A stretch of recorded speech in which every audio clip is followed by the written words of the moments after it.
I'll just start off by saying I don't know why there's a dead crow right there. But what I'm going to show you is this tree and the stump right here. And I've been driving up this road. I'm out here trying to find a farm where I can get some hay, where I'm supposed to pick up a load of hay. And it's just a farm.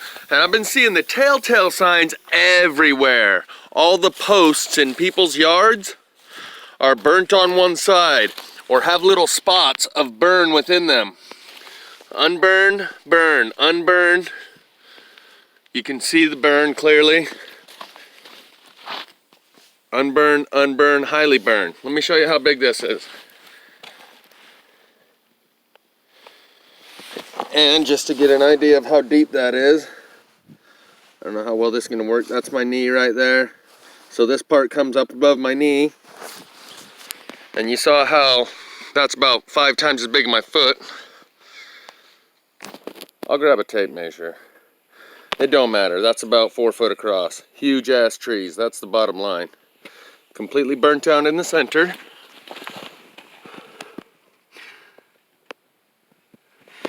And what I was noticing all the way up here is everyone's yard has some of the telltale signs of the plasma fires. Like just a post here and a post there along their fence caught on fire or just started smoldering.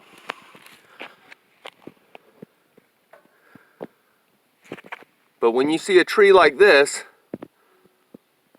that had to burn pretty hard, but clearly it burned flamelessly. Not a single flame emerged. Yet it burnt.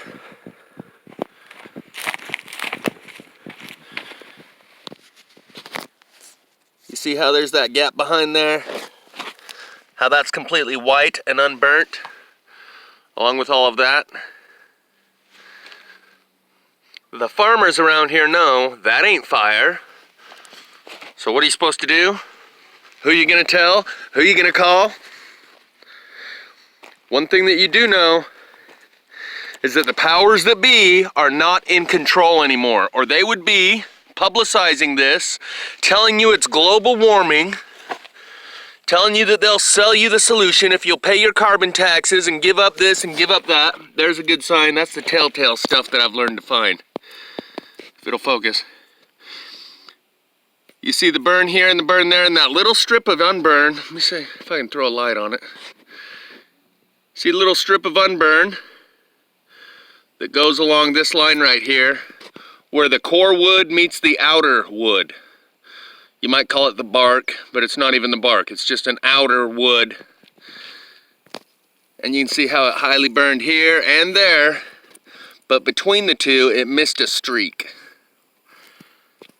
That's how the electromagnetic frequencies bounce back and forth in between the dual density bilayer. That is why you cannot x-ray a tree and find the metal spikes that are stuck in it. Here's some more of the same example. Notice how highly burned it is on each side of this unburned streak in the middle. All of these unburned spots prove, without a doubt, fire didn't do this. It was electricity. My point was, the microwave frequencies, this is how you know it's a microwave, X-ray radiation, is because people like Greenpeace like to go out in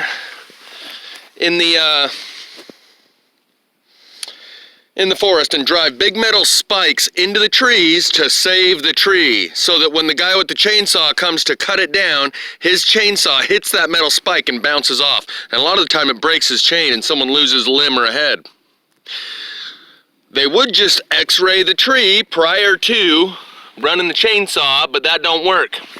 Because the x-ray bounces around in between the dual density bilayer and you cannot get a reading the way you can get an x-ray on your arm to see the bone and the plate and the screws in your arm.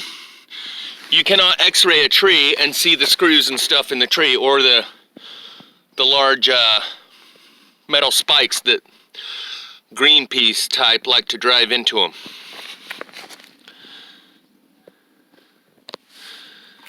Another good example of what I'm talking about. So you think the farmers around here, I'm going to talk on my next video about how this is creating a dissociative identity disorder, also known as cognitive dissonance or split personality, schizophrenia. It's what happens at the heart of trauma-induced mind control. Some of you might be familiar with programs like MK Ultra or the movie called Born Identity. Through a series of events, they traumatize the person. This happens to a young child if they get raped or molested as a kid and they cannot fit this traumatizing experience into their worldview, so they compartmentalize their brain and have a split personality. The one personality who experienced the trauma and the rest of the personality that goes about their daily life, because this traumatizing experience doesn't fit in with the rest of their personality and their daily experience and their self-image and worldview, so they create a separate personality to disassociate themselves with that traumatizing experience. We are doing this collectively and individually with this traumatizing experience, compartmentalizing it into a different personality, into a different compartment of our brain. And society as a whole, if you view all of society as a collective, as one big brain, the no's and the no-nots, the conspiracy theorists over here that know about the traumatizing events of 9/11 and Sandy Hook, and the rest of the general population that go about their daily affairs as if none of that ever happened, or if it is the official story is true. And society compartmentalizes the truth of what happened in the experience that is so traumatizing and at odds with our general understanding of our worldview and self-image that we cannot process it. For a child that got raped as a kid, this memory comes flooding back into their conscious awareness when they get older, around 30 or 40. They remember what Uncle Chester did to them as a kid. Until then, they compartmentalize it like it never happened, and they truly don't remember it, and oftentimes it takes hypnotherapy to put them into a trance where they can, regressive hypnotherapy or whatever, in order to break down those barriers, those mental barriers that they have created between themselves and that experience which they cannot process. I'm going to talk about how we only believe that which we can emotionally process. Much like the colonizers, this looks like some sort of turkey tail fungus. That's cool looking stuff, and for some reason it didn't burn. See how it's flexible? Probably going to get some fungus infection now. The colonizers, European colonizers who showed up on the shores of South America, the Native Americans, the Aztecs, or whoever it was at the time, could not even see the ships until they were pointed out to them by their authority of their tribal elder. And her tribal elder couldn't even see the ships until the colonizing Europeans, with their great big ships right there on the horizon in plain view, took a little boat, a canoe, and brought it into the shore. And one of the European colonizers spoke with the chief and said, "Look, you see those ships out there? Those are our ships." And he said, "What ships? Where? I don't see anything." Because he could not emotionally process what was right in front of his face. He couldn't see it, literally couldn't see it, because he could not believe it.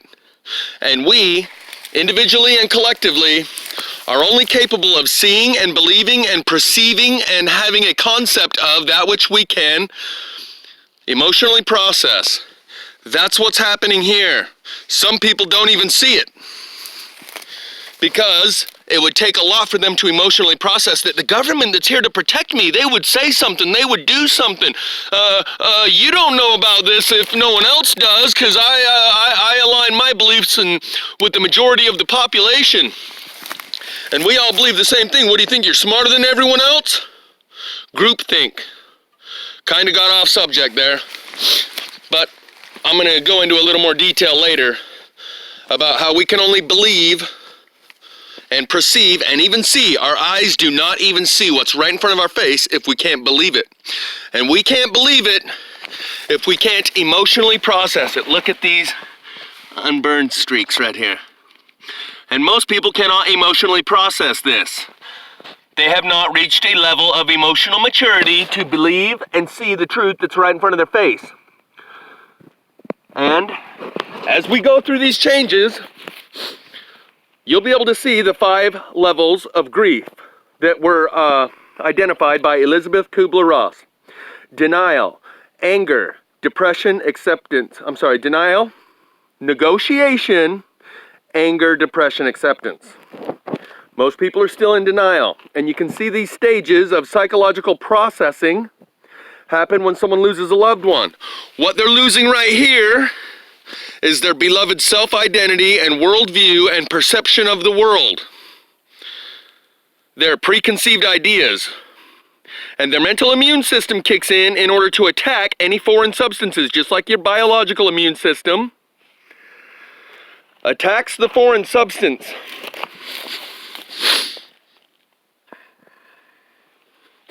And most people are still in stage 1, denial. Negotiation is happening right now for a lot of people who talk about these things and talk about the ships in the sky that some people can see but most people can't. And they talk about it like it's happening on TV, but it doesn't affect me. Like it's some sort of a latest twist in a made-for-TV miniseries. Yeah, have you heard about these, you know what I mean? They are processing it, but in a form of negotiation. Like, well, maybe I can see it, but it's not really what you think you see. Maybe this, maybe that, and they're trying to come up with anything besides accepting, acknowledging, and processing what you can see with your own 2 eyes. Those of us who have come to a form of acceptance, who have come to terms with this and gotten over the denial, and are no longer engaged in negotiation, need to be able to get through the anger and depression in order to fully come to an acceptance of this. And when we do, you will be left with a asset that is more valuable than money itself, because people with all the money in the world will not be able to buy themselves sanity. They will be dysfunctional. They will be rendered utterly helpless.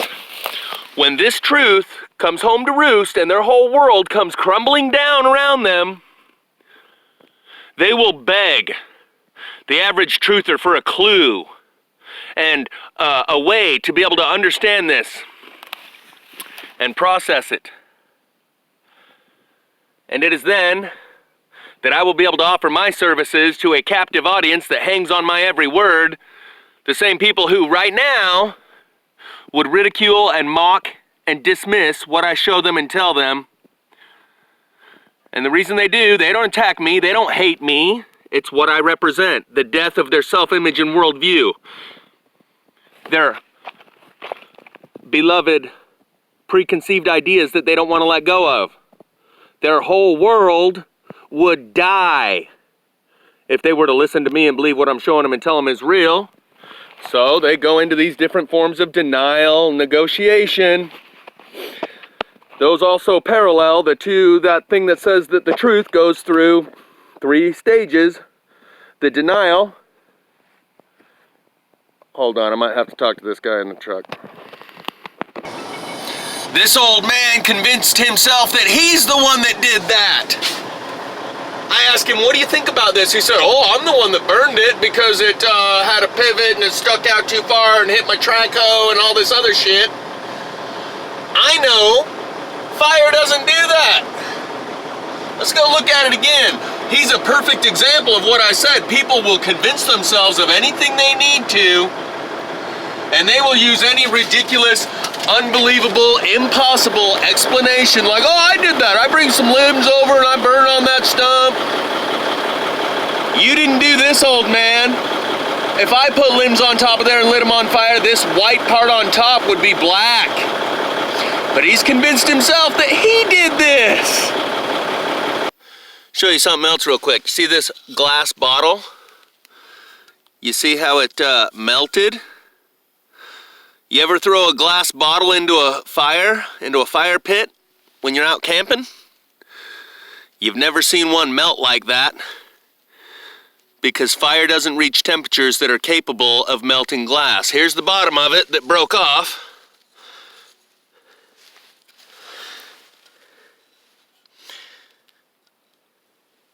Which shows you that it's glass, not plastic.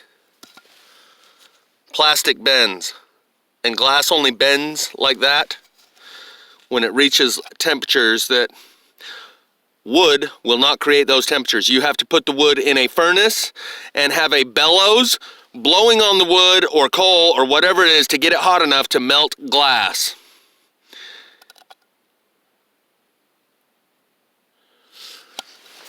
And that old man telling me he done this, How'd you do this, old man? That's pretty tricky. Here, I'm gonna put my tape measure on it just to show you how big this is. And I asked him, what do you think about this? And he said, oh, I did it, I burned it. Yeah, I burned it. It was in the way of my track hoe and blah, blah, blah, blah, blah. As soon as he started telling me how he did it, I just kind of, okay, I gotta go flip the truck around. I'll see you in a minute. He's the farmer down the road. Sorry, old man, you can tell yourself whatever you want. You may have seen this happen and you came over and threw some limbs on there to try and convince yourself and everyone else, it's fine, I did that. Yeah, it's no big deal, it's just a little fire, I did that.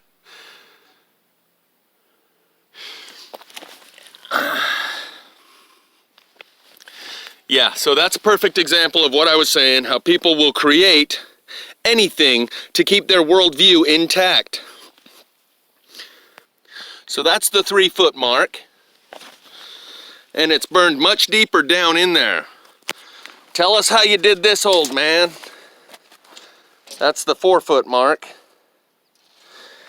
Down here, I'd just tell you it's about 2 foot. 2 foot down in. You can take my word for it. But you may want to believe the old man. And that's a perfect example of what I was saying before he rolled up. People will tell themselves anything they want to convince themselves of whatever they need to in order to keep their worldview intact. That old man probably really believes that he did this. And everyone else in the neighborhood probably tell themselves, yeah, old man Thayne did that. He's the one who throws some limbs on there. He says, I'll throw some limbs on down, I'll bring it on down here whenever I get a chance to throw some limbs on there and burn. To cover up the evidence that would otherwise destroy your worldview and cause you to learn and discard old ideas with new. And that's what most people are unwilling and incapable of doing. I'll discuss this a little later because I'm getting a little excited, almost pissed off when that old man, oh, I did that, yeah, I did that. You keep telling yourself that, old man.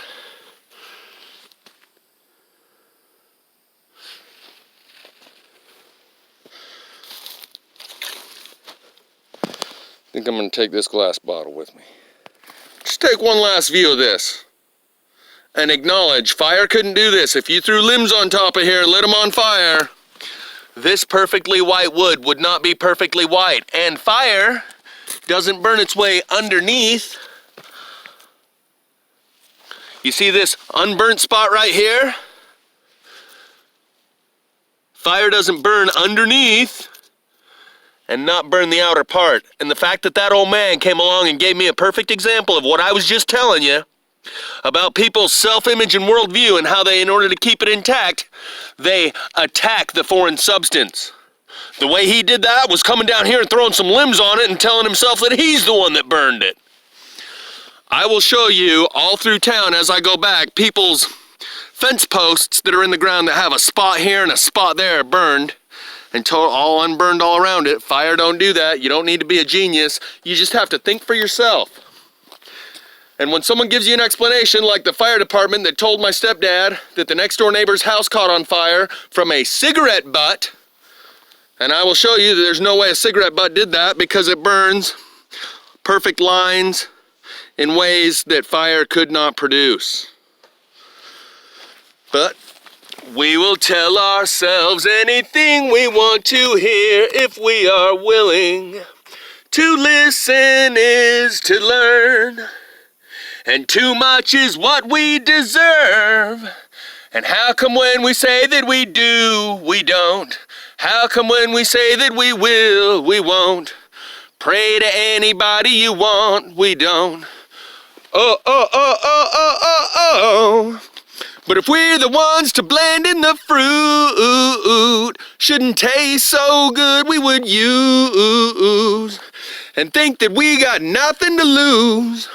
We're losing everything, but the truth is walking straight into a roadblock, bending left to defending your point of view as chosen by the selfish rules.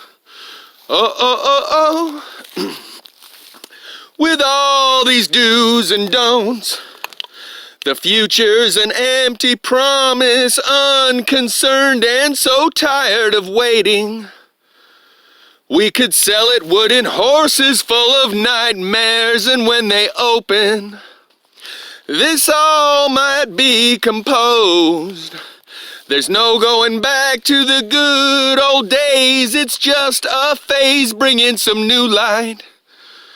Archaism is a dusty road leading us back to nowhere. But if we're the ones to blend in the fruit, shouldn't taste so good we would use, and think that we got nothing to lose. We're losing everything, but the truth is walking straight into a roadblock, bending left to defending your point of view as chosen by the selfish rules. Tied down against the track, screaming in silent black and white, you trust us, we are such villains. We will tell ourselves anything we want to hear if we are willing. This all might be composed. There's no going back to the good old days. It's just a phase bringing some new light. Archaism is a dusty road leading us back to nowhere. The link to that song by Jack Johnson will be in the description if you want to hear the actual version of it. He sings far better than me. But the lyrics are very appropriate for that old man trying to tell himself whatever he wants to believe. He's the one that did this. Whew! There for a minute. Nothing to worry about, everyone. Turns out the old man did this. I'll bet it's like those guys that say they run around doing the crop circles because they grabbed some boards and a string and made something that looked kind of like a crop circle. It gives everyone else the ability to just dismiss what clearly two guys did not do. But, oh yeah, didn't you know those two guys with the boards and the strings? They're the ones that have done all the crop circles. Oh, okay. Never mind then. It's these couple of clowns with their strings and boards. We will tell ourselves anything we want to hear if we are willing. To listen is to learn, and too much is what we deserve.